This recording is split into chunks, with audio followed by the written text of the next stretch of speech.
Channel. আমি সায়ন্তিকা আবার একটা নতুন রান্নার রেসিপি নিয়ে চলে এসেছি। আমরা তো সবাই বাইরের দোকানে ডিমের চপ খেয়ে থেকেছি, যদি বাড়িতে বানানো হয় কেমন দারুণ লাগে খেতে। তো সেটাই আজকে তোমাদের সাথে শেয়ার করবো। ডিমের চপ কীভাবে বানাতে হয় সেটাই তোমাদের সাথে দেখাবো। তো প্রথমে এখানে এই যে মশলাগুলো পাকিয়ে নিচ্ছি, ভালো করে বানিয়ে নিচ্ছি মশলাগুলো। এটা ভালো করে বানিয়ে নেবো মশলাটার মধ্যে দেওয়া আছে পেঁয়াজ কুচি, টমেটো কুচি, আদা বাটা, রসুন বাটা, লঙ্কা বাটা। তো এটাকে ভালো করে ভালো করে ভেজে নেব। এর মধ্যে আমি সেদ্ধ করা আলুগুলো অ্যাড করে নেব। এটা খেতে কিন্তু খুবই সুন্দর হয়, এটা তোমরা এবার ট্রাই করবে। তোমরা এটাকে ভালো করে আলুটার সাথে মশলাটাকে ভালো করে মিশিয়ে নেব। মশলাটা কিন্তু খুব সুন্দর একটা গন্ধ বেরোচ্ছে। কিন্তু আমি পরিমাণ মতো লবণ আর হলুদ গুঁড়ি দিয়ে দিয়েছি। ভালো করে বানিয়ে নেব। মশলাটা কিন্তু আমার পুরো রেডি হয়ে গেছে। দেখুন খুব সুন্দর করে এটা তৈরি হয়ে গেছে আমার। এটা বানানোর জন্য যে যে উপকরণগুলো লাগবে সেগুলো হলো এখানে এই যে টোস্ট গুঁড়ো, সেদ্ধ করা মানে যে আলুটা মশলা আলু, আর এই যে একটা ডিম অর্ধেক করে নিয়েছি, আর এই ডিমটা একটা ডিম ফেটিয়ে নিয়েছি।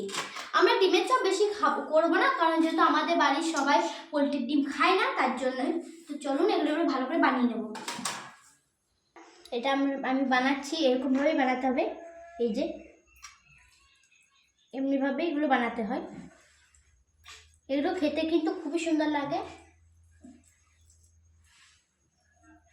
এই যে দেখুন, এই যে দেখুন কড়াইয়ে সাদা তেল দেওয়া হয়ে গেছে। এবার সাদা তেলটা এটা গরম হবে, তা করতে এসে আপনারা এটা কোটিংটা করে নিই। চলুন দেখুন বন্ধুরা, কোটিং করার পরে আমি কিন্তু ডিমের চপগুলোকে তেলের মধ্যে ছেড়ে দিয়েছি। এবার এটা ভাজা হবে, ভালো করে কড়া কড়া করে ভাজা হবে এটা।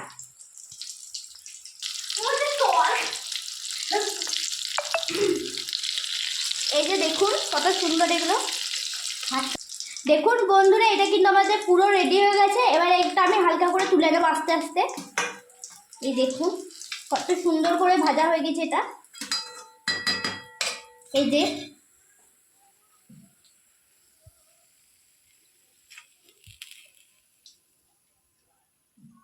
দেখুন বন্ধুরা, আমাদের ডিমের চপ কিন্তু পুরো রেডি হবে। এটা আমি টেস্ট করে দেখবো কেমন হয়েছে। তো চলুন টেস্ট করে দেখা যাক। এই যে দেখুন খুবই সুন্দর হয়েছে। তোমরা কিন্তু এটা সবাই ট্রাই করবে, দারুণ হয়েছে। তোমরা বাড়িতে ট্রাই করবে, এই যে বাচ্চাদের খাওয়াবে, খুবই সুন্দর হয়েছে। তার এটুকুই, আবার নতুন একটা রান্নার রেসিপি নিয়ে আসবো। Bye bye.